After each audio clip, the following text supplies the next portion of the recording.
पाल मन में ये ओज, हौसला, साहस, वीरता, निडरता के संस्कार रोपण करने का कार्य करती हैं ये फिल्मी संगीत भी। फिल्में हमारे जीवन का दर्पण है और वह हमारे समाज को दिखाती हैं। समाज जिसका फिल्मों से अटूट नाता है, चाहे गीत हो, चाहे कविता हो, कहानी, पटकथा, नाटक या लोरी हो, फिल्में समाज के हर वर्ग से जुड़ी हैं और समाज का हर वर्ग का प्राणी किसी भी वय का रहा हो, फिल्म की कथा, संवाद, पात्र, वेशभूषा से ही नहीं बल्कि सर्वाधिक गीतों से प्रभावित होता है। समय में ऐसे ऐसे कालजयी गीत फिल्म संगीत ने दिए हैं जिन्हें सुनकर सुख दुख, राग अनुराग, खुशी गम दिलों में उमड़ पड़ता है। तब शब्द, सुर और नाद में ढलकर मेघ बलहार बनकर आसमान से वर्षा तक कर देते हैं, तो कहीं दीपक राग बनकर दीप को प्रज्वलित करने की क्षमता उत्पन्न कर देते हैं। वहीं फिल्म हकीकत का ये गीत जो केफी आजमी ने लिखा, कर चले हम फिजा जाने तन साथियों, अब तुम्हारे हवाले वतन साथियों। आज की ये शाम सब उन्हीं गीतकारों के नाम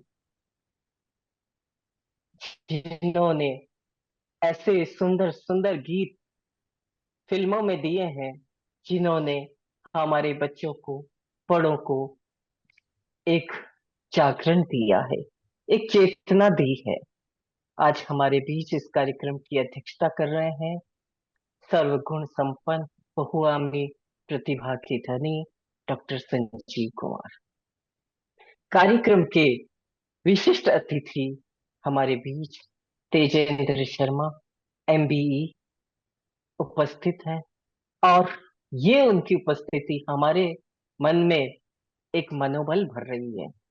पिछले 2-3 दिनों से वह लगातार वायरल बुखार से पीड़ित हैं और आज भी दवाइयां लेकर और वह इस मीटिंग में जुड़े हैं हमसे अपने कार्यकाल के समय में भी। ये हमारे लिए बहुत खुशी की बात है, हमें संबल देने वाली बात है। आप ब्रिटेन में लंदन के निवासी हैं, आपकी हमारे बीच हैं, ये हमारे लिए बहुत बड़ी सुखद अनुभूति है। हमारे बीच हेमा बिष्ट हैं जो ऑस्ट्रेलिया से हैं, अभी युवा हैं और जिन्होंने शायद बचपन से ही सपने देखना शुरू कर दिया था और तभी वह आज इतनी पैनी धार कलम की चलाती हैं और उन उन विषयों को पकड़ लाती हैं कि देखकर कई बार अचंभा होता है उनकी शब्दों पर, उनकी लेखनी पर।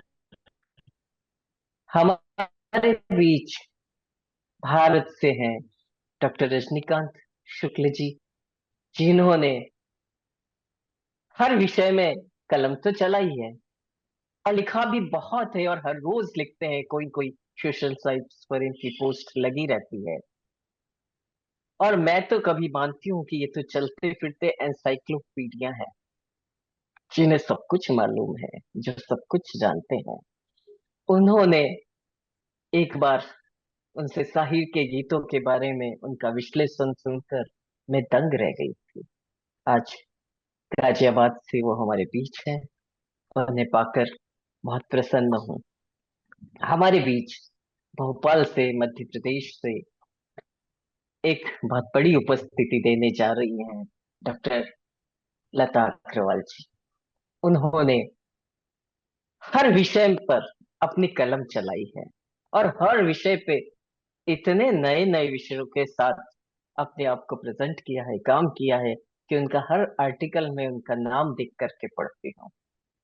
आज लोरी गीतों पर चर्चा करने के लिए वो हमारे बीच में आई है। गीतों का अगर वर्गीकरण किया जाए तो बहुत सारा वर्ग हमारे बीच में आते हैं। हम उनको राष्ट्रभक्ति या देशभक्ति के गीत की कैटेगरी में रख सकते हैं। कुछ गीतों को कुछ गीतों को हम बाल गीतों की कैटेगरी में रखते हैं, जो बच्चों की बचपन को, उनकी अटखेलियों को बताते हैं। तो कुछ गीत ऐसे भी हैं जो माँ पिता बुआ या परिवार के सदस्य, मौसी नानी दादी के द्वारा बच्चों को लोरी के रूप में गाए जाते हैं। और मैं चाहूंगी कि हम शिशु गीतों यानी लोरी से इस कार्यक्रम का आरंभ करें। और लता जी को मैं आमंत्रित करती हूँ इस पटल पे कि वो आए और अपने समय में अपनी बात कहें। पर आइए, आपका स्वागत है। सभी को नमस्कार करती हूँ और सीधे अपने विषय पर बात करती हूँ कि पुराणों में हमने शब्दों की शक्ति को देखा है। चाहे हम राग मेघ मल्हार की बात करें, चाहे हम दीप राग की बात करें, तो ऐसे ही प्रभाती और लोरी भी इस शब्द शक्ति का श्रेष्ठ उदाहरण है। प्रभाती में जहाँ जागृत करने की क्षमता होती है, वहीं लोरी में निद्रा के आगोश में ले जाने की अपार क्षमता होती है। यह बच्चों ही नहीं, बड़ों पर भी अपना प्रभाव दिखाती है। यूं तो समस्त विश्व में शिशुओं के लिए लोरी का प्रमाण देखने को मिलता है। यथा करीब 4000 साल पहले बेबीलोनिया में किसी माँ ने अपने बच्चे को लोरी सुनाई थी। तो मार्कंडेय पुराण में मदालसा का एक प्रसिद्ध प्रसंग है, जिसमें महारानी मदालसा ने अपने पुत्रों को लोरी सुनाकर भक्ति और वैराग्य का मार्ग दिखाने का एक अद्भुत उदाहरण प्रस्तुत किया है। यद्यपि लोरी में भक्ति और वैराग्य जैसा विषय कहीं फिर देखने को नहीं मिला। और उसी तरह माता कौशल्या का श्री राम के लिए और माता यशोदा का अपने कान्हा के लिए सुनाई हुई लोरी का जिक्र कहीं तुलसीदास जी ने, कहीं सूरदास जी ने किया है। प्रेम सागर सिंह के शब्दों में यदि बात करूं तो लोरी उनींदे बालक के मन को बहलाने वाला एक शिशु गीत है या गुनगुनाहट है, जिसका ताल और सुर में बंधा संगीत उसे अपने सम्मोहन में बांधकर विश्राम देता है। धीरे धीरे बालक निद्रा लोक में ले जाता है। लोरी के बोल वात्सल्यमयी माता के अंतस से स्वतः बह निकलते हैं। अब बात करते हैं फिल्मी लोरी की। फिल्मों ने कई लोकप्रिय लोरियां शिशु जगत को दी हैं, जो बेहद लोकप्रिय हुई हैं। कोई अतिशयोक्ति नहीं यदि कहूं कि शिशु का अबोध मन लोरी के साथ खेलता है। माताएं जब बच्चों को गोद में उठाकर सीने से लगाकर थपकी देते हुए हिलाती हैं, दुलराती हैं, तो बालक एक आत्मिक सुख की अनुभूति करता है और यह एक भाव पूर्ण विधा है। इसीलिए इसकी सत्ता भाषा या क्षेत्र से परे संसार की सभी भाषाओं में हमें देखने को मिलती है। वास्तव में यह शिशु का शब्दों से प्रथम साक्षात्कार है। माँ से उसका निहायत ही व्यक्तिगत संवाद है। एक माँ अपने बच्चे को कभी कल्पना के आकाश की यात्रा कराती है, तो कभी अपने आसपास के वातावरण से अवगत कराती है, कभी खेत खलिहानों के किस्से, तो कभी चांद के पार की बातें बताती है। कभी कभी वह अपने जीवन की व्यथा कथा भी कह जाती है। फिल्म ब्रह्मचारी की यह लोरी हम सभी ने बार बार सुनी है। मैं गाऊं तुम सो जाओ, सुख सपनों में खो जाओ, माना आज की रात है लंबी, माना दिन था भारी, पर जग बदला बदलेगी, एक दिन तकदीर हमारी, उस दिन के ख्वाब सजाओ, मैं गाऊं तुम सो जाओ। जीवन के संघर्ष की बयानगी के साथ भावी जीवन के प्रति सुखद संदेश देती यह लोरी शिशु के मन में सकारात्मकता का बीज बोती है। कहीं कोई कथा लोरी की लय को पिरोती है, जिसमें माँ हाथी घोड़ों की बारात सजा देती है, कोई सपनों का राजकुमार खोज लाती है, अपनी बिटिया को डोली में बिठा लेती है और अपने नन्हे मुन्ने के लिए दुल्हन ढूंढ लाती है। फिल्म लम्हे की यह लोरी इसका उदाहरण प्रस्तुत करती है। चूंकि मेरी आवाज इतनी अच्छी नहीं है, मैं सिर्फ पढ़कर बताती हूँ कि गुड़िया रानी बिटिया रानी परियों की नगरी से एक दिन राजकुमार जी आएंगे, महलों में ले जाएंगे। तू मेरी छोटी सी गुड़िया बन जाए जादू की पुड़िया। गुड़िया रानी बिटिया रानी, आगे पीछे हाथी घोड़े, बीच में होंगे 100 बाराती। इतनी आज अकेली हो तुम, तेरे होंगे कितने साथी। कितनी खुश हूँ मैं, मेरे आंख में है पानी। गुड़िया रानी बिटिया रानी। एक तरह से शिशु इस अवस्था में भाषिक संसार से अनभिज्ञ रहता है। ऐसे शिशु के रुदन पर लोरी थेरेपी का काम करती है। पहले उसे एकाग्र करती है, फिर धीरे धीरे गीत की लय और नाद उसकी स्नायु को शिथिल करते हैं। यहाँ हम कहें कि तनाव मुक्त करते हैं तो यह अतिशयोक्ति न होगी। इससे शिशु धीरे धीरे नींद के आगोश में जाने लगता है। फिल्म संजोग की यह लोरी, जिसमें वह लय और नाद हम आसानी से देख सकते हैं। जू जू जू जू जू जू जू जू जू जू, यशोदा का नंद लाला ब्रिज का उजाला है। मेरे लाल से तो सारा जग झिलमिलाए। जू जू जू जू। इस बीच वह कभी कुनमुनाता है, उन्नीदी अवस्था में चमकता भी है, तो माँ की थपकी उसे साहस देती है। माँ की गोद का संबल उसे हौसला देता है। माँ के वात्सल्य में डूबे शब्द, उसके रेशमी छुअन भरा एहसास उसको आत्मबल देता है। इसीलिए कहा जाता है लोरी शिशु को गहरी नींद तो देती है, साथ ही उसे निडर और मानसिक विकास भी करती है। लोरी शिशु का मौलिक अधिकार है। निसंदेह आज विज्ञान ने हमारी जीवन शैली को भी प्रभावित किया है, किंतु लोरी का साथ तब भी नहीं छूटा। कारण हम आज भी मानते हैं कि संजीवनी है लोरी। बच्चों के शिशुओं के लिए लोरी रचते हुए हम इस बात का ध्यान रखते हैं कि भाषिक संसार से वह बालक अनभिज्ञ है, इसलिए उसके शब्द सरल हो। शब्दों के बजाय ध्वन्यात्मकता लोरी को अधिक प्रभावित करती है। और यह देखने में आया है कि जिन लोरियों में ध्वनि और नाद अधिक है, या किसी शब्दों की वर्णों की आवृत्ति बार बार हुई है, तो वह लोरी अधिक लोकप्रिय हुई है। फिल्म अलबेला की यह लोरी शिशु के कानों में मिश्री घुलती है। धीरे से आ जा री अखियन में निंदिया, जा री आ जा। धीरे से आ जा री अखियन में। जब भी लोरी की बात आती है तो दो ही रिश्ते सामने आते हैं, माँ और शिशु। जैसे यशोदा मैया और उनके कान्हा, कौशल्या और राम।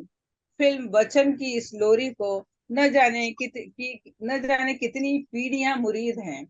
उड़न खटोला बैठ के मुन्ना चंदा के घर जाएगा। तारों के संग आंख मिचोली खेल के दिल बहलाएगा। खेल कूद से जब मेरे मुन्ना का दिल भर जाएगा।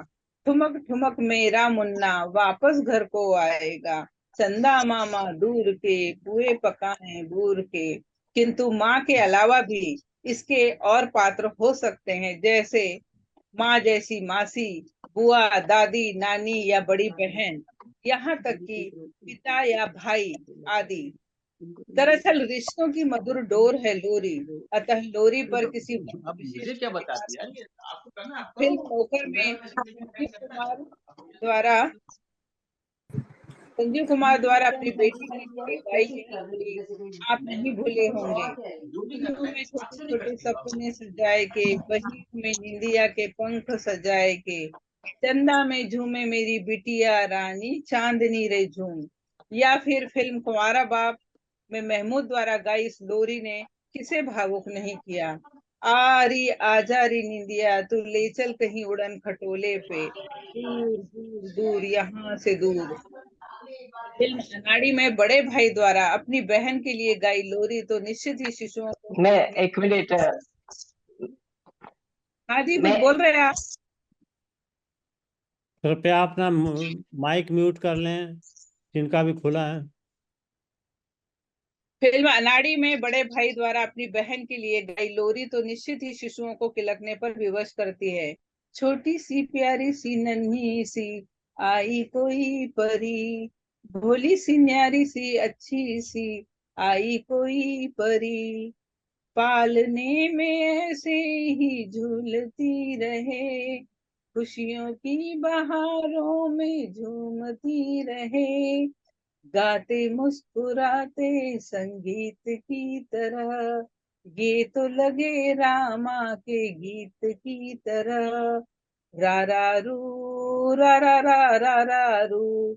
ये जो रारा रू है यह लोरी का प्राण तत्व है। इस तरह के नाद ध्वनि जो है बच्चों को बहुत प्रभावित करती है। यह लोरी शिशु के लिए कोई सुनहरा सपना नहीं, संसार नहीं रचती, न उसे कल्पना लोक में ले जाती है, न परी के दर्शन कराती है, न चंदा मामा से मिलवाती है, न हाथी घोड़े की पालकी पर बैठाती है। बस एक वात्सल्य भाव रचती है, मधुर लय सुनाती है, माँ के शरीर की उष्णता उसे मिलती है।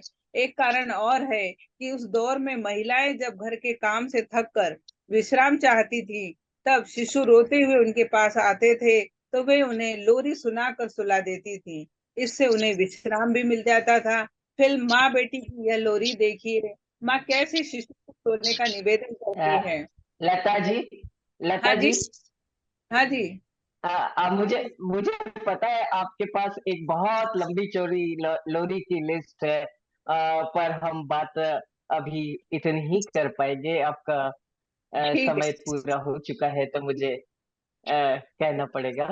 और जी। मैं इस बात को अपनी को जारी करती हूँ कि लता जी के मुंह से हमने आरंभ की, और उनके पास निसंदेह बहुत लंबा चौड़ा लोरी के गीतों का कलेक्शन है, और लिखा है उन्होंने। और हम, चूंकि ये ऑनलाइन गोष्ठी है और सबके लिए समय निश्चित है, तो हम उतनी ही बात कह लता पाएंगे। जी, आपसे एक आगे अनुरोध है बढ़ते हैं। कि आप अपनी लोरियों का गुलजार, संकलन हमें भेजें, हाँ जी जी बिल्कुल सर। तो हम उसे प्रकाशित कर देते हैं। जी जी बिल्कुल बिल्कुल सर, धन्यवाद। चलिए, बधाई लता जी आपको। आगे आपने चलिए। बहुत हाँ बिल्कुल, आगे कंटिन्यू करती हूँ मैं इस कार्यक्रम को। अ, एक गीत लता जी की लोरियों के बाद मुझे याद आ रहा है, गुलजार का लिखा हुआ है ये, और 1983 में ये फिल्म आई थी, मासूम। और इस गीत ने बड़ों के क्या, छोटे के क्या, सबके खूब दौड़ाया था। जी हाँ, मैं बात करने जा रही हूँ, लकड़ी की काठी, काठी पे घोड़ा, घोड़े की दुम पर जो मारा तोड़ा, घोड़ा दौड़ा दौड़ा दुम उठा के दौड़ा, घर घर में बालक बूढ़े सब गा उठे थे। और इसी तरह से वो समय था 90 के दशक का, जब घरों में छोटी स्क्रीन अवतरित होने लगी थी। और जब छोटी स्क्रीन अवतरित होने लगी, तो देखिए, बच्चे क्या, बड़े क्या, सब घर में गाने लगे थे। जंगल जंगल पता चला है, चड्डी पहन के फूल खिला है। जी हाँ, मैं आ रही हूँ एनिमेशन फिल्मों की। और आज एनिमेशन फिल्मों के गीत संगीत का खजाना लेकर आ रही हैं हमारे बीच में हेमा बिष्ट जी, जो मेलबोर्न में रहती हैं, ऑस्ट्रेलिया की निवासी हैं, और भारतीय मूल की, लखनऊ की रहने वाली हैं। उन्होंने बहुत काम किया है। इस अल्पायु में ही उनके 5 उपन्यास आ चुके हैं, और किस्सों का संकलन किया है यादों की अशरफियों के रूप में, पंडित जवाहरलाल नेहरू बाल साहित्य अकादमी से जिसे पुरस्कार मिला, और सलीला संस्था ने भी उन्हें जीवनी लेखन प्रतियोगिता में विजेता के रूप में प्रस्तुत पुरस्कृत किया। ऑनलाइन मैगजीन में भी उनके लेख प्रकाशित और पुरस्कृत हुए हैं। अनूठे विषय पर अद्भुत कल्पनाओं की, शब्दों की उड़ान परी है, जो अपने साथ तत् सागर को भी, व्यक्ति को तो क्या, सागर को भी बहा ले जाती हैं। तो आइए हेमा जी, इस छोटी स्क्रीन पर आपका स्वागत है। हेमा बिष्ट, बहुत बहुत आपका स्वागत है। हाँ, बहुत बहुत बहुत बहुत धन्यवाद विमला जी। और सभी उपस्थित साहित्यकारों और श्रोताओं को मेरा नमस्कार। मैं आज एनिमेशन फिल्मों में जो बाल गीत हैं उनके बारे में बात करने वाली हूँ। तो शुरू करते हैं पहले एनिमेशन फिल्मों से। तो ये जो एनिमेशन फिल्में हैं वो इतनी सजीव कल्पना का संसार हैं कि उसमें कहीं भी भौतिक दुनिया के जो बंदिश हैं, जो नियम कानून हैं, वो होते ही नहीं हैं। उसमें क्या होता है, जैसे कि अगर कोई बच्चा छत से गिर रहा है तो वो सीधे जमीन पे धप्प नहीं गिरेगा, उसे चोट नहीं लगेगी। क्या होगा कि बालकनी से एक चिड़िया आएगी और उसे अपनी पीठ पे बिठा के उड़ा ले जाएगी। तो जो जो इवेंट एक चोट का हो सकता था, दर्द का हो सकता था, वो बड़ी हंसी मजाक और शैतानी नटखट पने में बदल जाता है। अगर बच्चा गिर रहा है और नीचे पानी है तो पानी में गिर के डूबेगा नहीं, कोई मेढक उसे अपनी पीठ पे बिठा लेगा और फिर वो छप छप करता हुआ उसमें तैर रहा होगा। तो ये सारी जो चीजें हैं, ये जो कल्पनाएं हैं जो बच्चों की ये हो सकती हैं, और हम असल दुनिया में इसको पिक्चराइज नहीं कर सकते। हम नहीं दिखा सकते कि शेर, चीता, भालू, रीछ, जीब्रा सब ब्रेक डांस कर रहे हैं, कोई कुछ तो भी मजेदार हो गया है कि वो सब नाच रहे हैं। लेकिन एनिमेशन में ऐसा हो जाता है। एनिमेशन में एक चूहा कुंफू मास्टर हो सकता है, मास्टर शिफू। और उसमें जो है इतनी अनंत संभावनाएं हैं कि एक गिलहरी जंगल का राजा बन सकती है, और फिर you like to move it move it, you like to move it move it, एक समा बन जाता है। तो बच्चों के लिए ये इतना वाइब्रेंट, इतना सजीव होता है कि वो इससे बहुत ही आसानी से जुड़ जाते हैं। और अगर गीतों की बात की जाए, इन फिल्मों के गीतों की बात की जाए, तो सबसे पहले जो मुझे गीत याद आता है वो मेरे बचपन का याद आता है, जो अभी विमला जी ने कहा, जंगल जंगल बात चली है, पता चला है, चड्डी पहन के फूल खिला है, फूल खिला है। तो बचपन में जब मैं ये गाना गाती थी, जो घर में जिस तरह से दौड़ती थी, तो ऐसा लगता था कि मेरे अंदर मोगली की आत्मा आ चुकी है और मैं घर में नहीं जंगल में दौड़ रही हूँ। और बिस्तर नहीं है, वो एक पेड़ से दूसरे पेड़ पे मैं कूद रही हूँ। और वो पूरा जो तो होता था कि मैंने अपने किसी भाई बहन को शेर खान बना लिया है, किसी को बगीरा समझ लिया है, और हम लोग आपस में उस तरह से कर रहे हैं। तो ये जो बाल गीत का ये जो जुड़ाव होता है, ये मैंने अपनी बेटी में भी देखा। जब मेरी बेटी नन्ही थी, शायद 4 या 5 साल की थी, तो उसको जो नया नया सीखा था उसने, अंगलिक बंगलिक जादू है ये जादू, जीवन भी जादू है, जाने न जाने न तू। तो वो ये गाते हुए जब जब वो जबरदस्ती प्लेन फर्श है उस पे जो वो जानबूझ के ऐसे उछकती थी ना, तो मुझे समझ में आता था कि अभी उसने कुछ ना इमेजिनरी एक गड्ढा देख लिया है या कोई खाई देखी है जिसे उसने कूदा है। तो ये जो कनेक्शन है, और साथ ही ये जो एक कहानी सी बन जाती है गीत के साथ में, कि बच्चा अपने आप को उस गीत का, उस कहानी का बाय डिफॉल्ट नायक समझता है। अगर कोई बच्चा घर में डोलता हुआ जो है नटखट सा और ठुमकता हुआ अगर गा रहा हो ना, मैं हूँ घटोत्कच, मैं दुनिया में सबसे निराला, तो वाकई एक सेल्फ सर्टिफाइड घटोत्कच है। उसको इतना कन्विक्शन होता है कि अगर मैं ये गा सकता हूँ, मैं उस तरह से मूव कर सकता हूँ, तो मैं वो हूँ। और क्या होता है, बच्चे चीजें ना छोटी छोटी चीजों में देखने लगते हैं। जैसे मेरी बेटी लड्डू को, उससे जब मैं जैसे लड्डू उड्डू कुछ बनाया, मैंने दिखाया खिलाने के लिए, तो वो उसको लगता था ये लड्डू नहीं, ये जादुई लड्डू है, पावर लड्डू है, इसको खा के तो भीम की तरह मैं शक्तिशाली होंगी। और फिर उसका वो लड्डू खाते हुए मुझसे पूछते जाना और गाते जाना कि मैं छोटा भीम भीम भीम। तो वो सब बहुत ही, एक जो ये कनेक्शन है बच्चों का बाल गीत के साथ एनिमेशन के जरिए, ये बहुत ही नायाब है।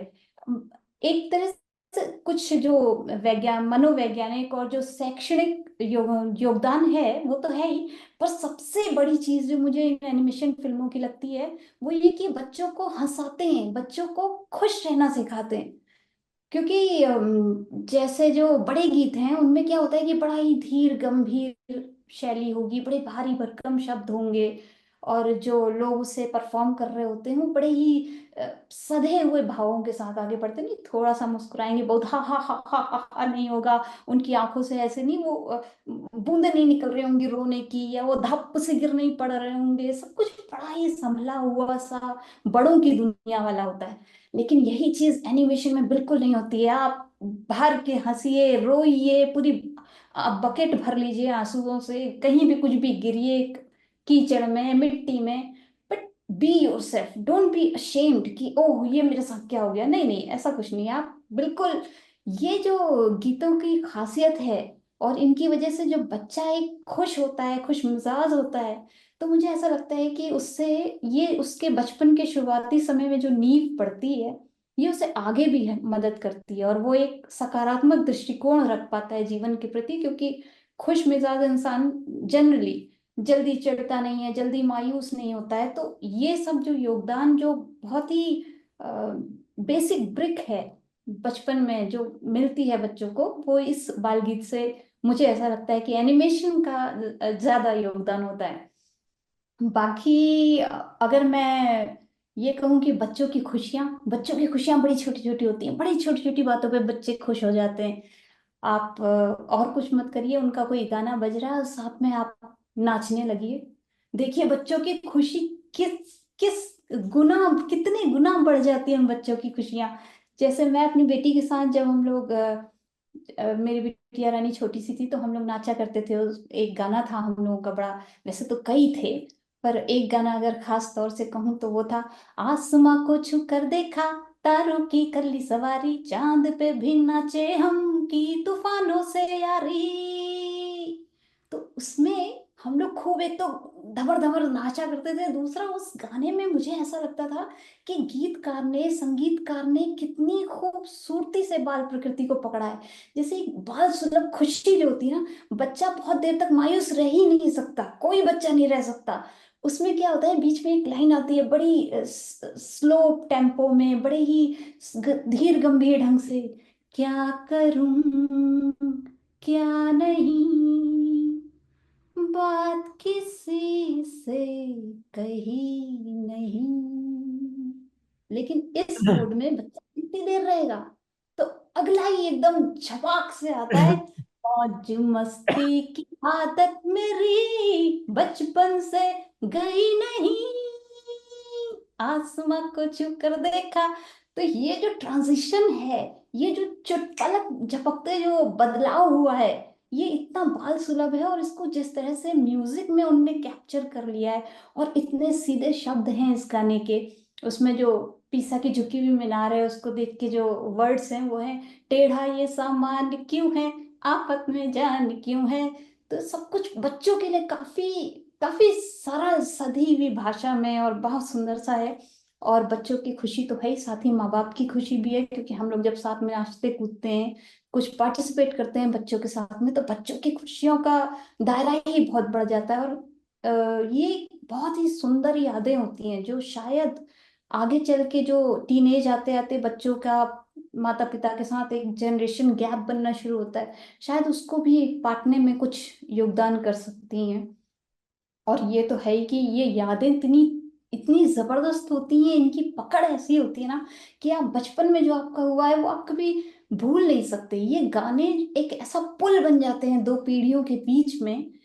जैसे अगर मैं जब भी अपने पापा को याद करती हूँ, मेरे पापा बचपन में हम लोग को लोरी सुनाया करते थे, तुझे सूरज कहूँ या चंदा, तुझे दीप कहूँ या तारा, मेरा नाम करेगा रोशन, जग में मेरा राज दुलारा। तो आज जब मेरे पापा नहीं हैं, तो भी मैं जब ये गाना सुनती हूँ, तो मुझे लगता है मेरे पापा हैं। मैं वापस उस समय में चली जाती हूँ, वही चारपाई दिखती है मुझे, वही पापा दिखते हैं, और ऐसा लगता है मैं दोबारा से जी पाती हूँ पापा के होने को। तो ये जो गीत है, ये जो बाल गीत है जो मेरे पापा ने कभी मुझे लोरी की तरह सुनाया, ये मेरे साथ आज तक है और हमेशा रहेगा। तो मुझे ऐसा लगता है कि जो मैं अपनी बेटी के साथ ये नाची गाई हूँ, ये उसके साथ हमेशा रहेगा, और ये हमेशा हम दोनों के बीच एक एक एक पुल बना रहेगा। कभी भी अम, मतलब कमी को एक तरह से पूरा कर देता है किसी हद तक। और काफी हद तक ये गीत जो है बच्चों को अपने इमोशंस को प्रोसेस करना भी सिखा देते हैं, उनकी प्राथमिकताओं को वो कैसे अ, संभालें, क्योंकि मन तो कर रहा है खेलना है, लेकिन होमवर्क मिला हुआ है, अभी क्या करें।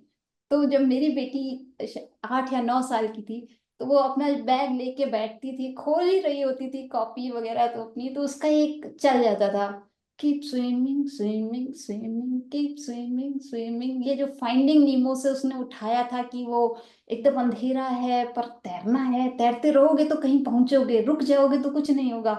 तो ये जो चीज थी ना, अपने इमोशन को समझना, उसको किस तरह से एक्सप्रेस करना, तो ये जो अपने आप को सांत्वना दे देने वाला जो है, ये माँ ऐसे नहीं सिखा सकती, मैं नहीं सिखा सकती थी उससे कि बेटा कुछ गाने लगा करो जब तुम्हें कुछ और करने का मन हो पर कुछ और हो रहा हो।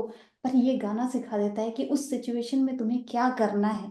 तो ये जो जैसे हम लोग बचपन में बच्चों को बाल जीवन घुट्टी या ग्राइप वाटर पिलाते ना, जो बड़ा ही स्वास्थ्य के लिए भी अच्छा है और मीठा भी है, तो बच्चों को बड़ा अच्छा लगता है। उसी तरह ये गीत हैं, ये उनकी मानसिक सेहत के लिए बहुत अच्छे हैं और मीठे हैं और बहुत वाइब्रेंट हैं। इतना कलरफुल बच्चों ने कपड़े पहने होते हैं, सारा माहौल इतना रंगीन तरह तरह का होता है कि मतलब अजीब ही, बिल्कुल खिलखिलाता नटखट बच्चों की प्रकृति से मैच करता हुआ माहौल होता है। तो बच्चों को बहुत ज्यादा पसंद आती हैं ये चीजें। और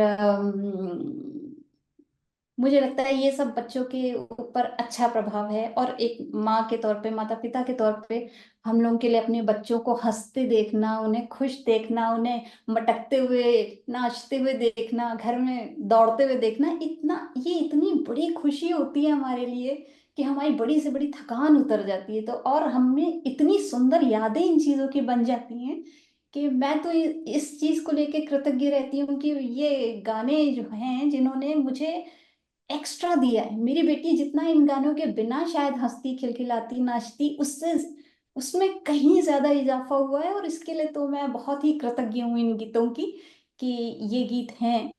और सिर्फ विमला जी आपका ना माइक म्यूट है। हेमा जी, आपने इस पटल को भी आज बहुत कुछ दिया है। एनिमेशन फिल्मों पे की गीतों को लेकर के आपने एक पूरे इसकी मतलब बाइफरकेशन की एक लाइन को पूरा किया है, इसके वर्गीकरण को। और इसमें अपनी उपस्थिति भी नहीं दर्ज कराई, एक शानदार उपस्थिति आप लेकर के आई।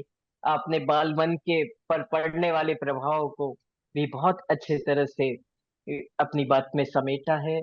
अब आपका समय यही समाप्त हो जाता है, तो मेरे को आगे बढ़ना होगा। आपका शुक्रिया। अ, आती हूँ मैं मनोरंजन के बाल गीतों में, जो अभी हेमा जी ने मनोरंजन की बात करी थी कि किस तरह से बच्चे गीतों को सुन करके और कितने खुश होते हैं, और साथ में उनके माता पिता और सभी होते हैं। मैं बात को आगे बढ़ाती हूँ।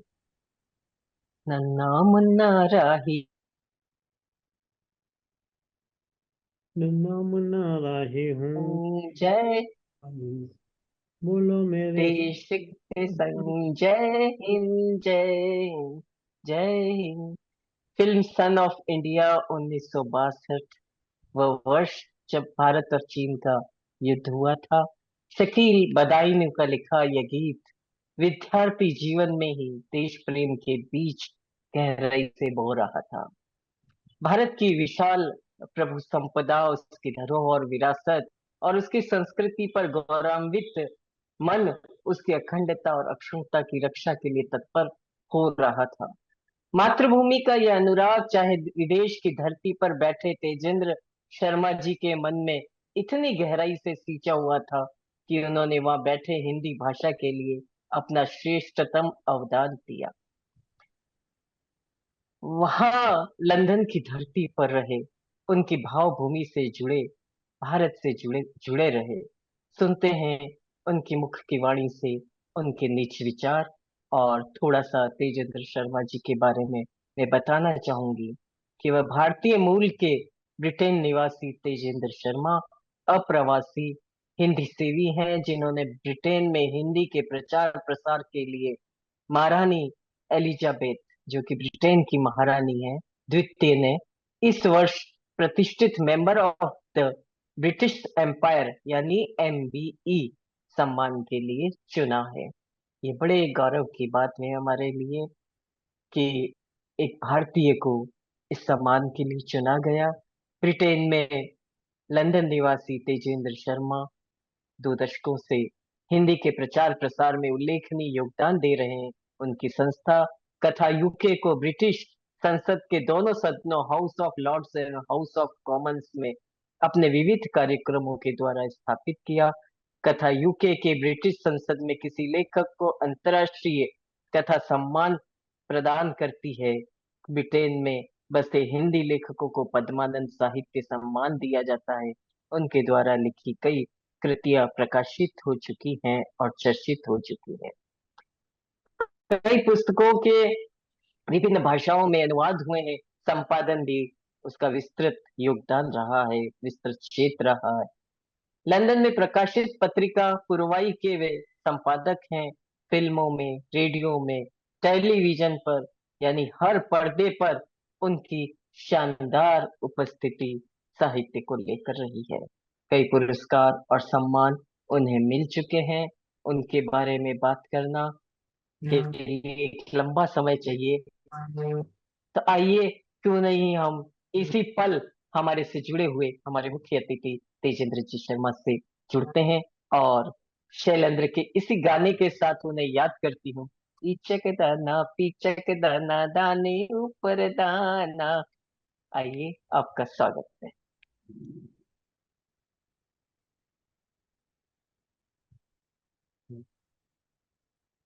Shailendra ji,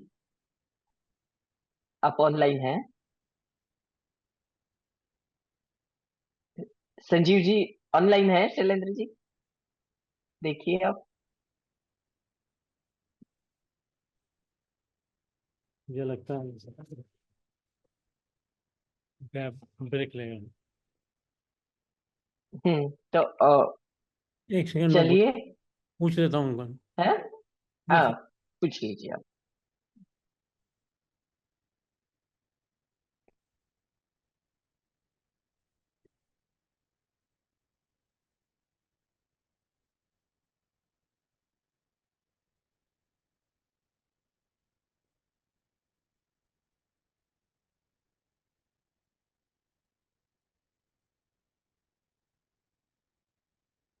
sir, hello.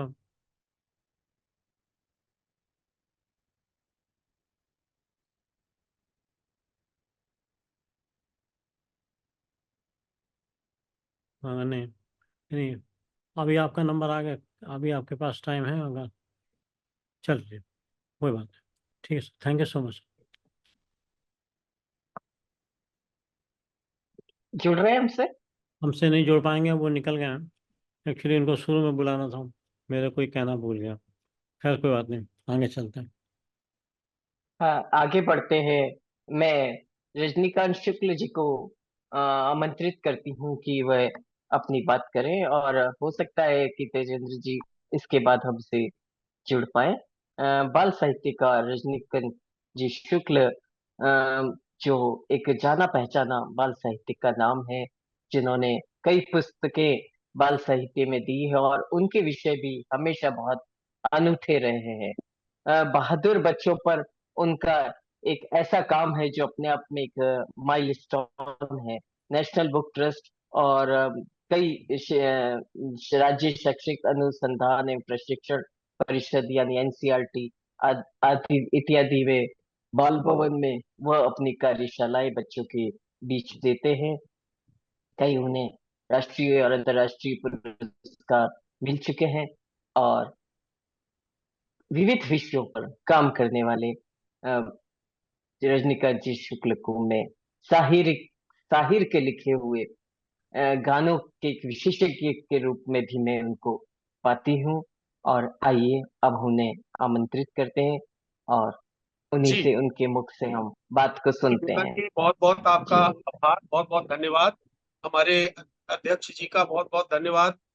Doctor Sanjeev Kumar ji, Suresh ji जो हमारे नॉर्वे से जुड़े हुए हमारे साथ, और हेमा जी ने बहुत अच्छी बात कही है कि गीत हमें जो है ना, कभी माँ की तरह, कभी पिता की तरह, और कभी उंगली पकड़कर दोस्त की तरह लेके आते हैं और इनकी कमियों को पूरा करते हैं। मुझे याद आता है साहिल लुधियानवी का वो गीत कि साथी हाथ बढ़ाना, एक अकेला थक जाएगा, मिलकर बोझ उठाना, साथी हाथ बढ़ाना। साहिर ने बहुत अच्छे गीत लिखे। गाने तो बहुत और दूसरे लोगों ने, बिमला जी बार बार लगातार उल्लेख करती जा रही हैं, अनेक लोगों ने गाने लिखे हैं, लेकिन मुझे लगता है जिस गंभीरता से साहिर लुधियानवी ने फिल्मों में गाने लिखे हैं, इस गंभीरता से और इतने विविधता से पूर्ण ढंग से साहिर ने नहीं लिखे। साहिर के अलावा किसी और दूसरे गीतकार ने फिल्मों में गीत नहीं लिखे। बेशक उनका जो है ये क्रम ऐसा रहा। 1948 में पहली बार साहिर लुधियानवी ने फिल्मों में गीत लिखना शुरू किया था। फिल्म का नाम था आजादी की राह पर, और उसके बाद वो पाकिस्तान चले गए थे। 1949 में वहां से वापस आए और दोबारा से दूसरी पारी शुरू की, और उसके बाद उन्होंने जो पारी शुरू की तो फिर उसके बाद एकदम इतना जबरदस्त उनका ध्यान रहा। और 1982 उनकी मृत्यु 80 में हो गई थी, लेकिन 82 तक उनकी फिल्में रिलीज होती रही और उनके गाने उसी लोकप्रियता के साथ उसमें आते रहे। मैं याद करता हूँ उन्होंने लगभग 730 गाने लिखे फिल्मों में, और 1959 में 59 में जब यश चोपड़ा ने फिल्म बनाई थी, डायरेक्टर थे यश चोपड़ा, फूल का फूल फिल्म, तो जो सबसे पहला गाना उनका लोकप्रिय हुआ था, और आप सभी लोग जानते हैं घर घर में बच्चे बच्चे की जुबान पे था, क्योंकि हिंदू और मुसलमान बहुत हो रहा था जब हिंदुस्तान देश का बंटवारा हुआ। तो ना हिंदू, और बहुत जरूरत थी ऐसे गीत की जो पूरे देश की एक आवाज बन के उभर के आया। तू हिंदू बनेगा ना मुसलमान मुसलमान बनेगा, बने। इंसान की औलाद है इंसान बनेगा, अच्छा है अभी तक तेरा कुछ नाम नहीं है, तुझको किसी मजहब से कोई काम नहीं है, और जिस इल्म ने इंसान को तकसीम किया है उस इल्म का तुझ पर कभी अभी इल्जाम नहीं है, तू बदले हुए वक्त की पहचान बनेगा, इंसान की औलाद है इंसान बनेगा। तो ये गजब की एक पंक्तियां थी।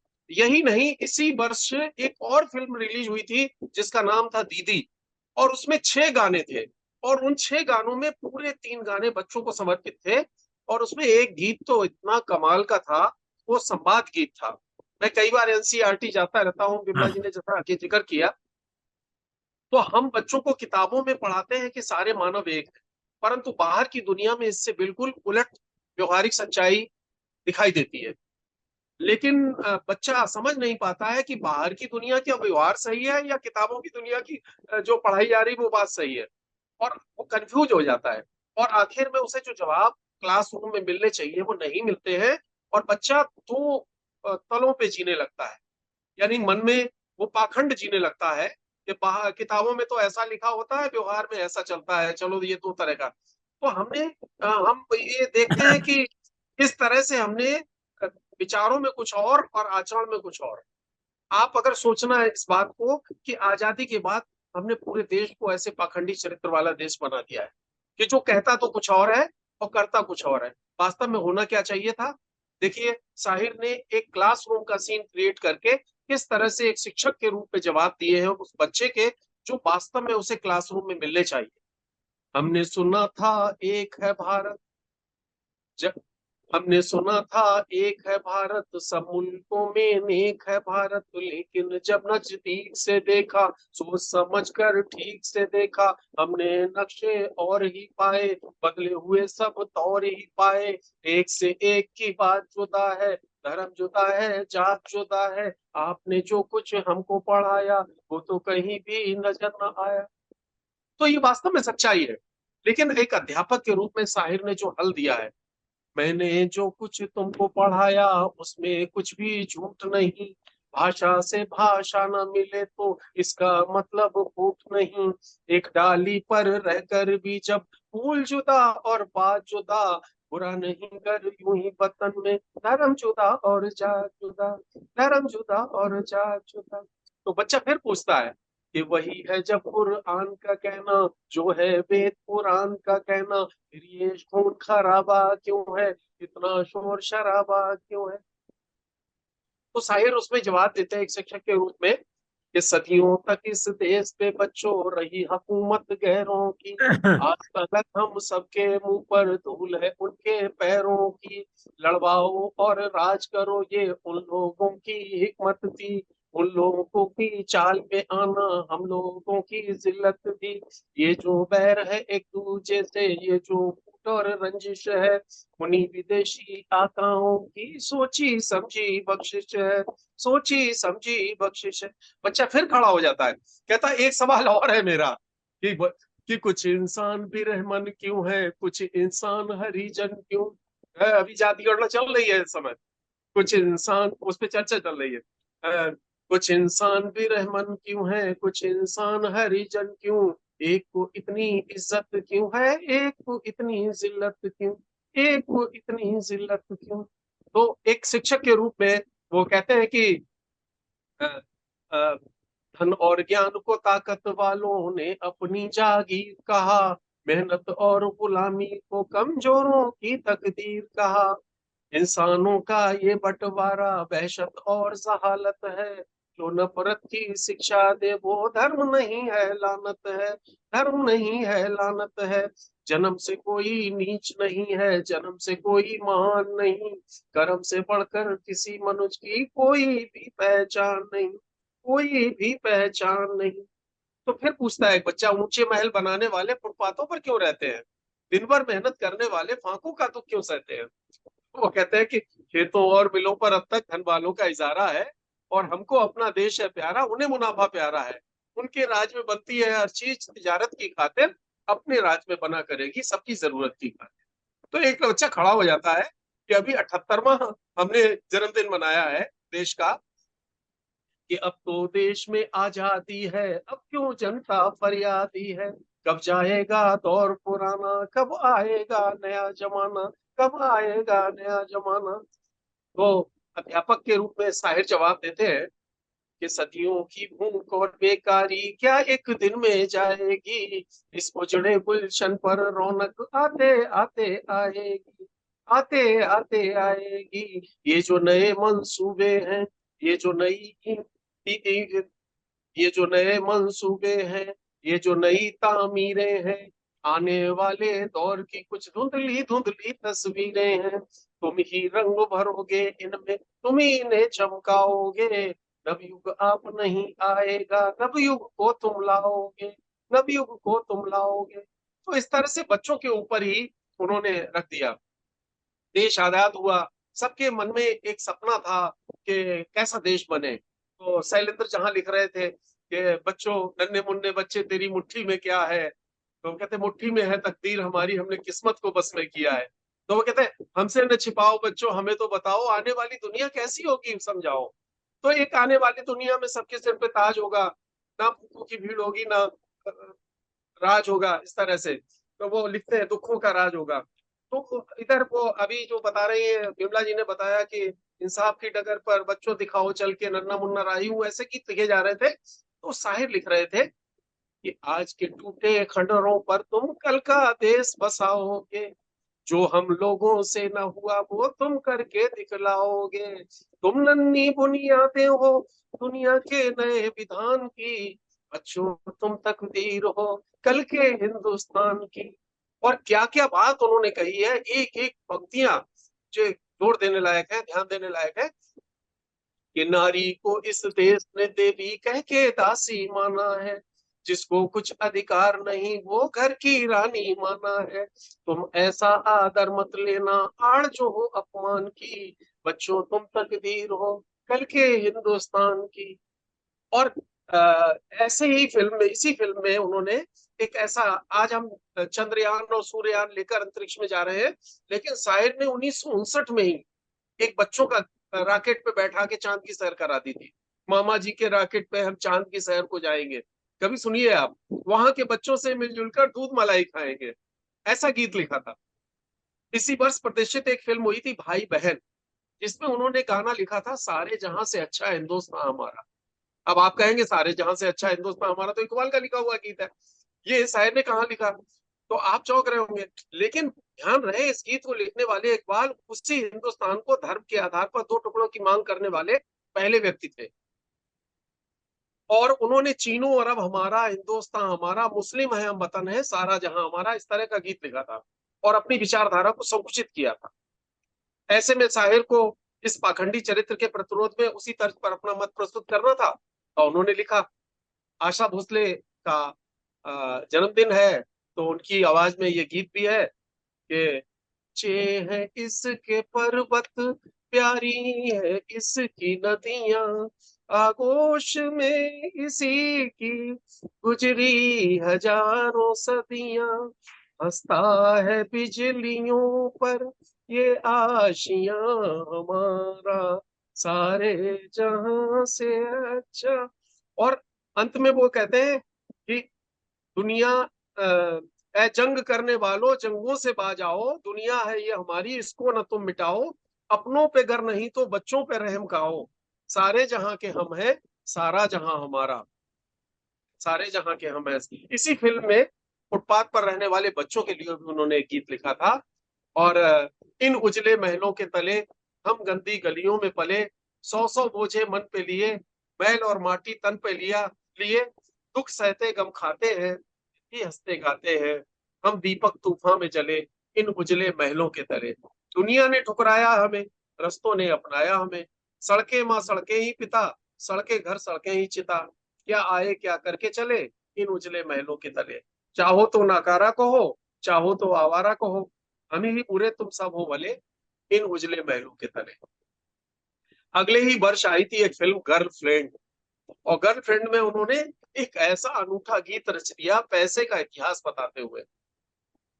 कहते हैं इसे पैसा बच्चों ये चीज बड़ी मामूली है, लेकिन इस पैसे के पीछे सब दुनिया रास्ता खुली है। इंसान की बनाई चीज है ये लेकिन इंसान पे भारी है, हल्की सी झलक इस पैसे की धर्म और ईमान पे भारी है।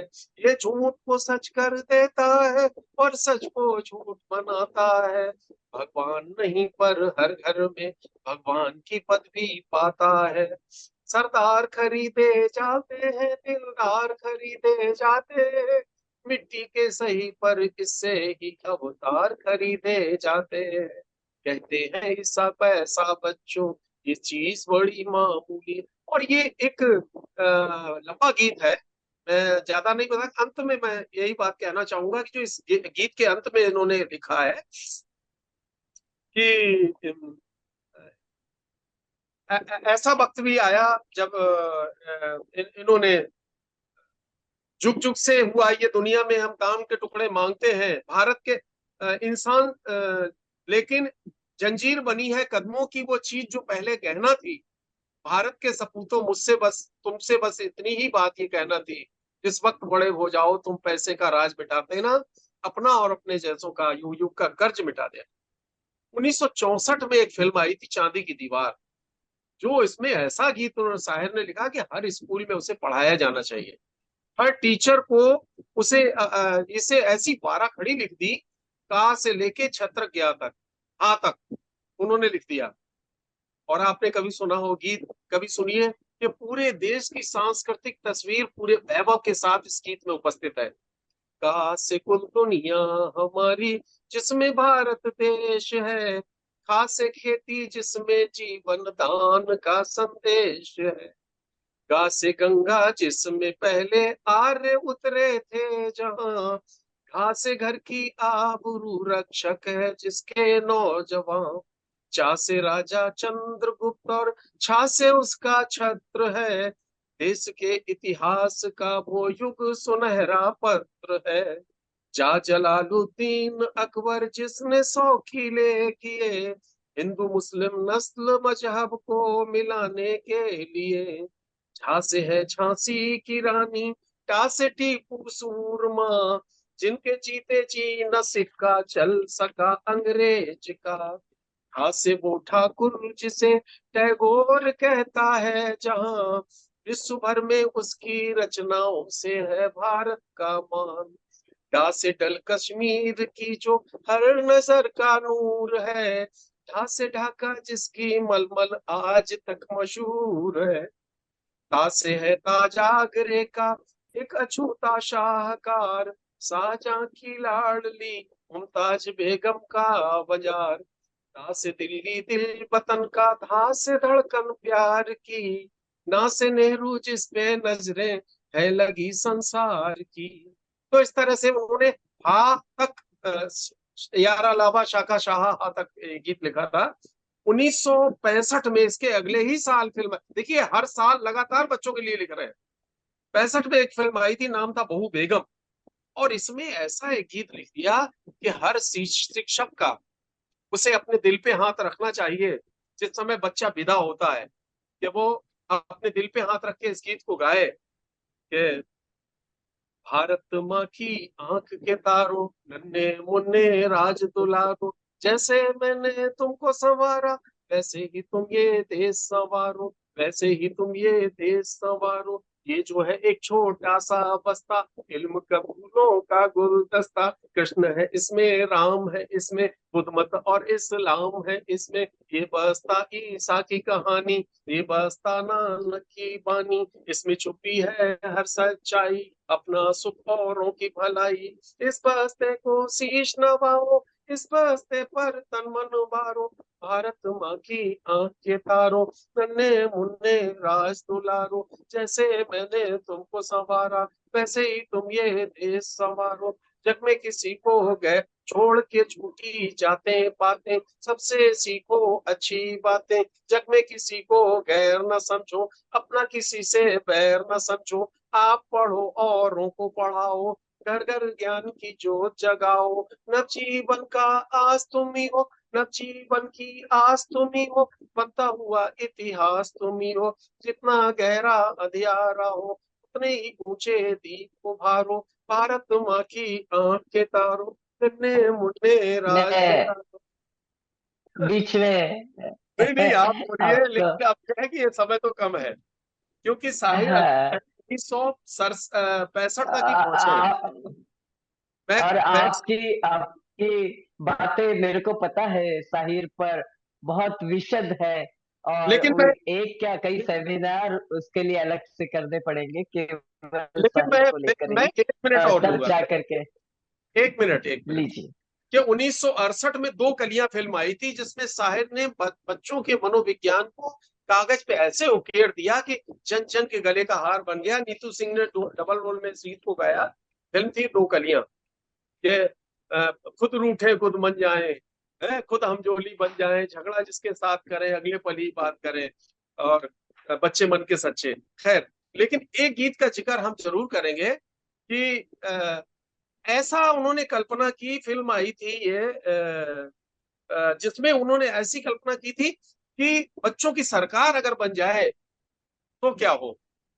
तो कभी भी हम, चलो हम नहीं अभी हम आपको सुना रहे हैं, फिल्म आई थी वासना 69 में, टी प्रकाश राव की। लेकिन इसमें गजब का गीत था कि बच्चों की सरकार बने तो क्या हो। और धन्यवाद, मेरे घर आई एक नन्ही परी, लोरी गीत अभी उन्होंने नहीं गाया, लेकिन साहिर ने ऐसा लिखा कि आज भी जिसकी शादी नहीं हुई, जिसके बच्चे नहीं थे, उसने ऐसा गीत लिख दिया कि सबका दिल पिघल जाता है इस गीत को सुन के। धन्यवाद हाँ, दुर्गा जी। ये शुभ संचालन की वो लोरी भी थी, व्यवस्था है। मैं अभाव था इसलिए नहीं हो पाया, वो लोरी भी थी इसमें। जी मुझे मालूम है। धन्यवाद धन्यवाद इसमें धन्यवाद। ये संचालक की मजबूरी है कि समय सीमा को देखना पड़ता है, वरना बाद में कार्यक्रम बिखर जाता है। जी और जी जैसे मैं, कि हाँ, हम नहीं सुन पाए तेजेंद्र जी को, और वो अभी अगर जुड़ जाते हैं तो हम शायद सुन पाएंगे उनको। किंतु बात करना चाहूंगी और भी मतलब गीतों की। उसके पहले अगर हमने इस गीत पर बात नहीं करी तो मेरे ख्याल से पूरा जो कार्यक्रम है वो अपने चरम तक नहीं पहुंचेगा। तो मैं कवि प्रदीप के इस गीत की बात करना चाहूंगी। ए मेरे वतन के लोगों, जरा आंख में भर लो पानी। ये पंक्तियां आज भी हर हिंदुस्तानी के दिल की कहानी है। और हर भारतवासी की जुबानी है। मैं जो हमारे बीच श्रोता हैं उनसे दो शब्द कहने के लिए आमंत्रित करना चाहती हूँ।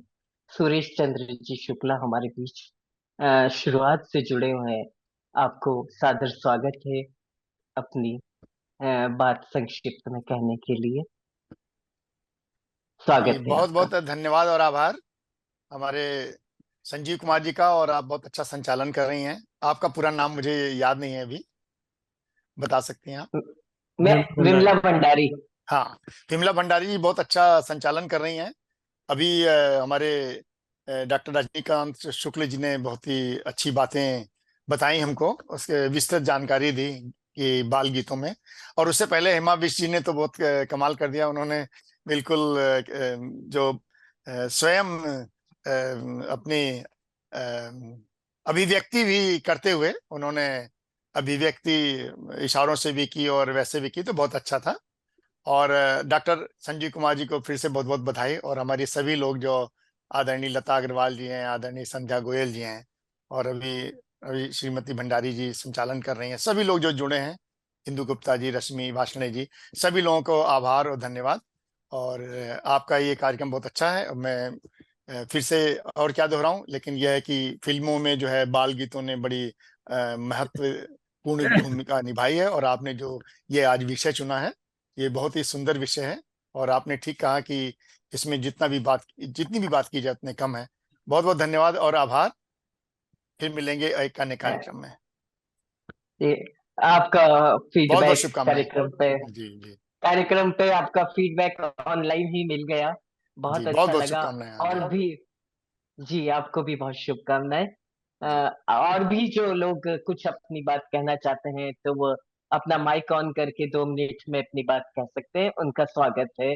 हमारे साथ जुड़े हुए हैं प्रकाश तातिर जी, जो बच्चों के देश के संपादक हैं। पांडे एसपी जी, एक नाम नहीं आ रहा उसमें, रेडमी 10 लिखा हुआ है मेरे इसमें। उनका भी स्वागत है। डॉक्टर रश्मि वार्ष्णेय का स्वागत है जो मुंबई से हैं। डॉक्टर इंदु गुप्ता का स्वागत है जो फरीदाबाद से है। सुधा आदेश जी का स्वागत है जो बैंगलोर से हैं। संध्या गोयल जी का स्वागत है जो दिल्ली से हैं। तो मैं चाहूंगी कि जो भी अपनी बात कहना चाहें 2-2 मिनट में अपनी बात को कहें। स्वागत है आपका।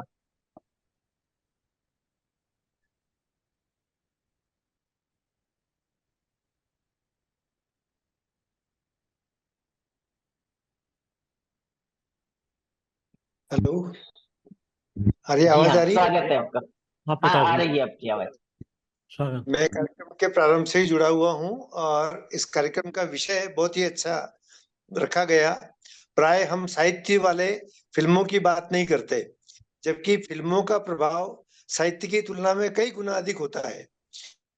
दोनों मंच दोनों क्षेत्र यदि परस्पर सामंजस्य से काम करें तो हमारा जो उद्देश्य है कि बालक का सर्वांगीण विकास करना, तो उसके लिए अधिक सफलता मिल सकती है। मैं इस आयोजन के लिए डॉक्टर संजीव कुमार जी और विमला जी, आपकी दोनों की संस्थाओं का आभार व्यक्त करता हूँ। मुझे बहुत सी बार ऑनलाइन कार्यक्रम 5-10-15 मिनट सुनने के बाद में उससे भागने की इच्छा होती है, किंतु आज ये लग रहा है कि ये कार्यक्रम चलता रहे चलता रहे। बहुत अच्छा, धन्यवाद आप सबको, आभार। Thank you Prakash ji. बहुत धन्यवाद आपका। आप जुड़े और आपने पूरा कार्यक्रम देखा, अपनी प्रतिक्रिया दी, बहुत अच्छा लगा। नीना सोलंकी जी भी हमारे बीच भोपाल से हैं, उनका भी स्वागत है। आइए, जो भी अपनी बात कहना चाहें कहें, आपका स्वागत है।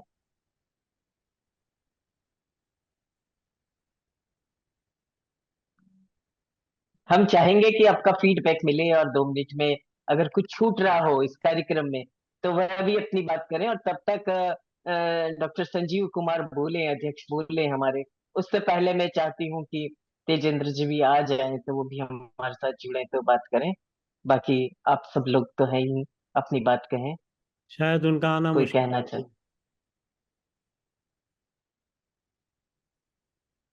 कोई कुछ कहना चाहेगा कि मैं आगे बढ़ूं? नीरज जी बताइए कैसा लगा आपको कार्यक्रम? कार्यक्रम नीना जी बताइए। बहुत मेरे मेरे से बोल रही है ना दीदी?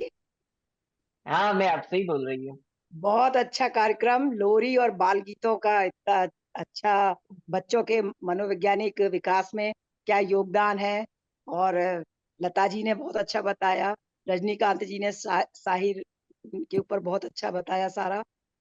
और जो वो बिष्ट, हेमा बिष्ट, उन्होंने तो कमाल का एनिमेशन के ऊपर और गा के और करके और पूरा के बच्ची के ऊपर कैसे वो उसको अप्लाई करती हैं, बहुत अच्छे से बताया।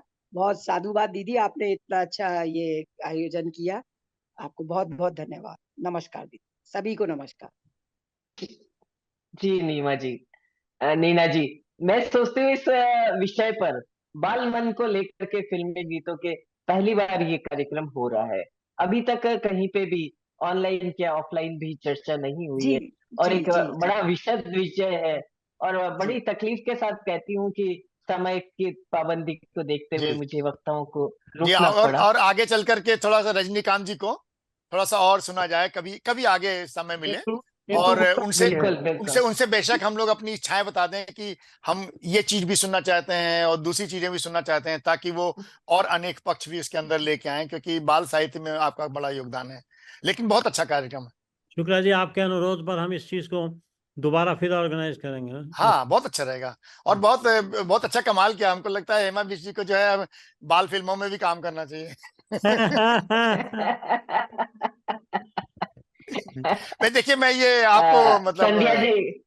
प्रोत्साहन के हिसाब से कह रहा हूँ। आप खुद भी एक अच्छी रचनाकार हैं, वो शुरू में बताया भी गया है, लेकिन एक एप्रिसिएशन के हिसाब से आपसे कहा, प्रोत्साहन के हिसाब से कहा। धन्यवाद। सं- संध्या जी कुछ कहना चाहेंगी?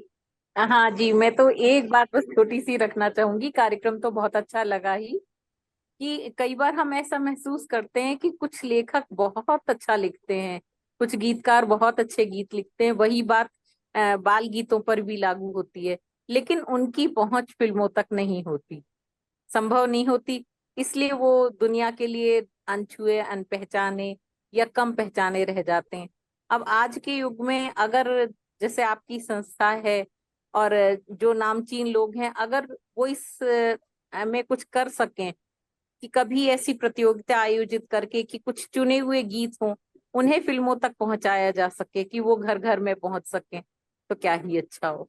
लक्ष्मीकांत जी इस बारे में थोड़ी मदद कर सकते हैं? हाँ जी। लक्ष्मीकांत जी कुछ मदद कर सकते हैं?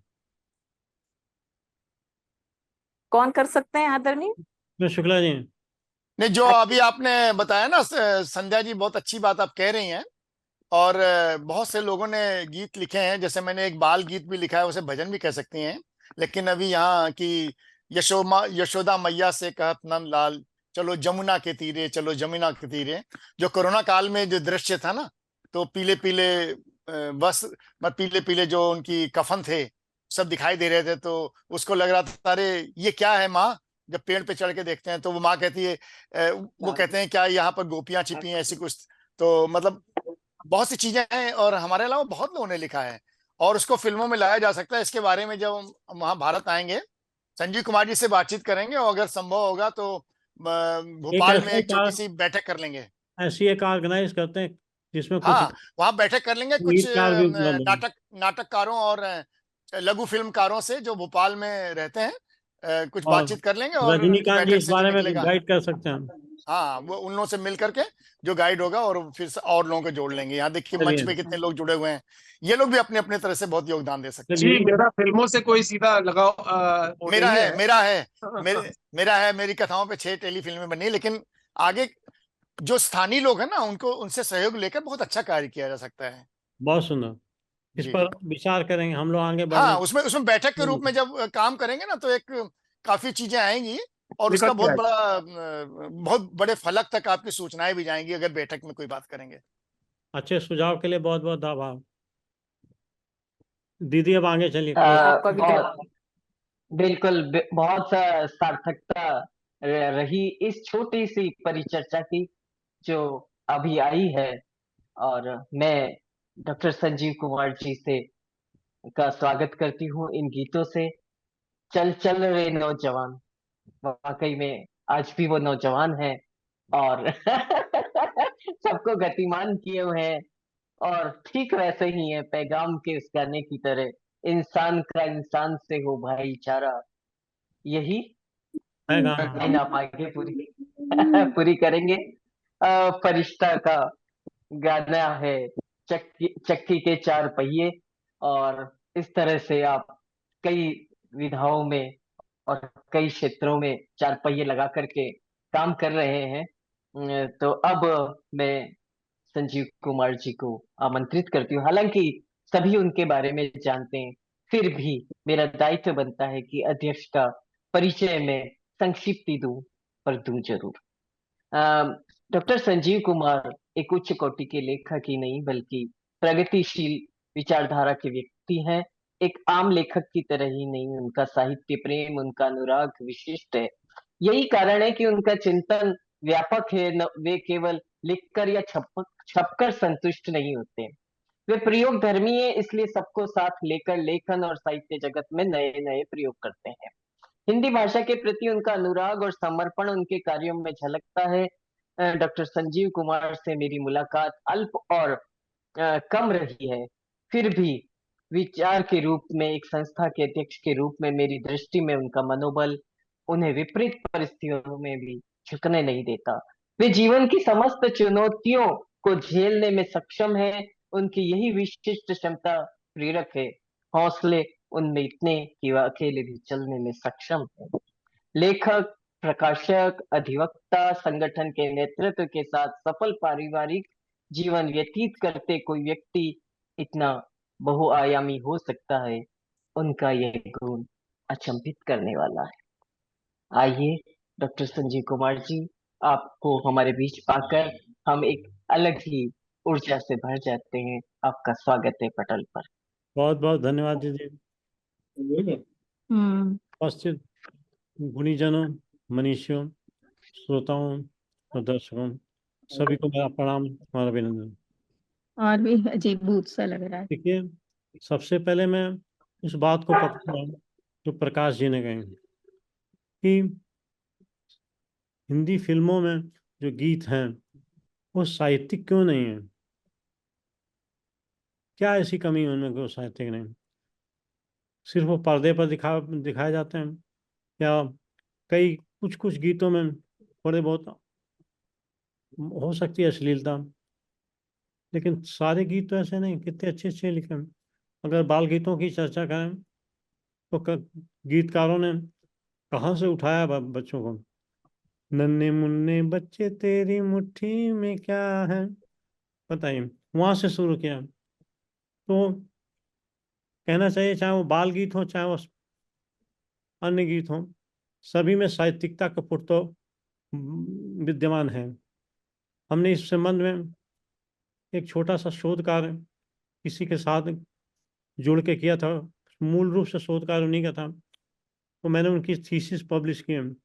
थीसिस का शीर्षक है हिंदी फिल्मों के गीत और गीतकार, और मैसेज था कि हिंदी फिल्मों में हिंदी साहित्य में फिल्मी गीतों का क्या योगदान है। उस पर काफ़ी काम किया और वो पुस्तक प्रकाशित भी की हमने। मैं ये कहूँगा कि हमें चाहिए कि साहित्य के गीतों का आदान प्रदान फिल्मों से हो और फिल्मों के गीतों का आदान प्रदान साहित्य से हो। कुछ ऐसी व्यवस्था बननी चाहिए ताकि दोनों क्षेत्रों के बीच में जो एक रेखा से, लक्ष्मण रेखा से खींची रहती है, वो न खींचे। तो कुछ अच्छे अच्छे गीत हैं तो मुझे बहुत साहित्यिक लगते हैं। हमको मन की शक्ति देना, जय विजय करें, तू सुरों की जय से पहले खुद की जय करें। कितना अच्छा साहित्यिक गाना है। उसके बाद है इतनी शक्ति हमें देना दाता। बोली इसमें साहित्यिकता की क्या कमी है।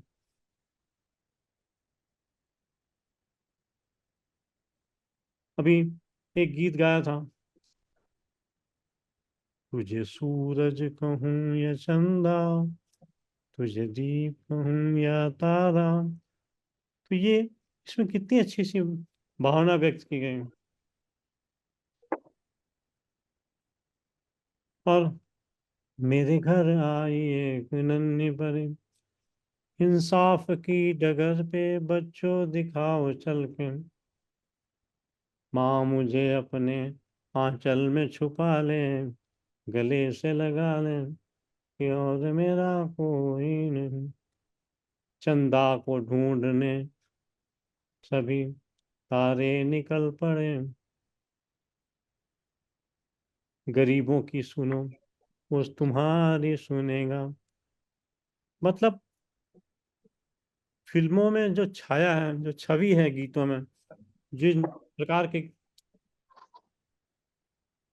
समय या अवसरों पर वो गीत गाए गए हैं फिल्मों में, वो महत्वपूर्ण है। बच्चे मन के सच्चे, फूलों का तारों का सबका कहना है, एक हजारों में मेरी बहना है। और लकड़ी की काठी के जैसा बताया, वो तो जुबान पे बच्चों के लग गया। उस पे कितने ही कार्टून बन चुके हैं।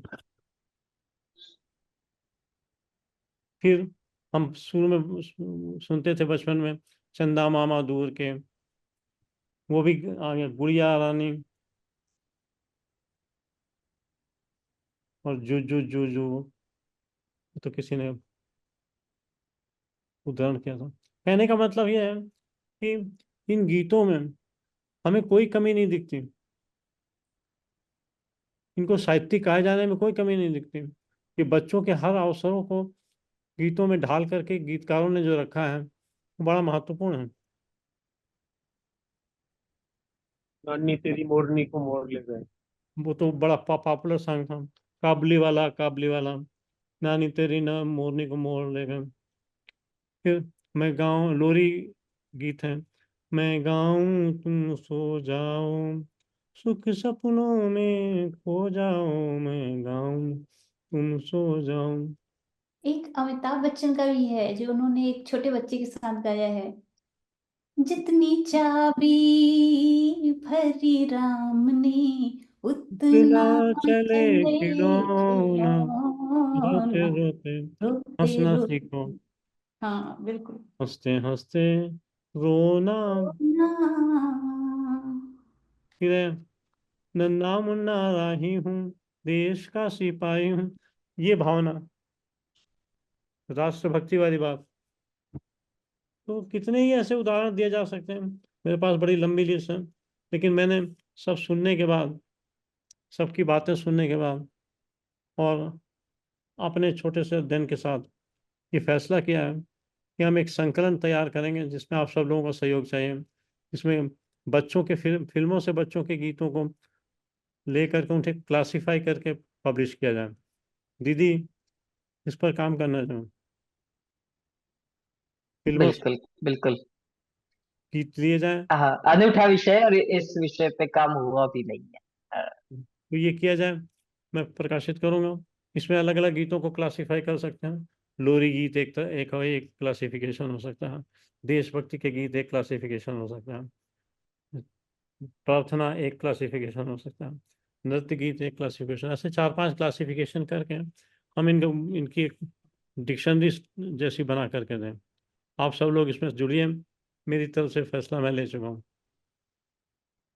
तो बहुत कुछ कहने के लिए है, लेकिन मुझे लगता है कि मूल मूल बातें सारी हो चुकी हैं, और मैं समझता हूँ कि इसके ऊपर एक आधे प्रोग्राम और दीदी करने चाहिए, ताकि कुछ और नई चीज़ें निकल करके आएँ। तो वामा अकादमी की तरफ से एक कार्यक्रम पूरा होगा, और दीदी फिर उसमें शिरकत करेंगे।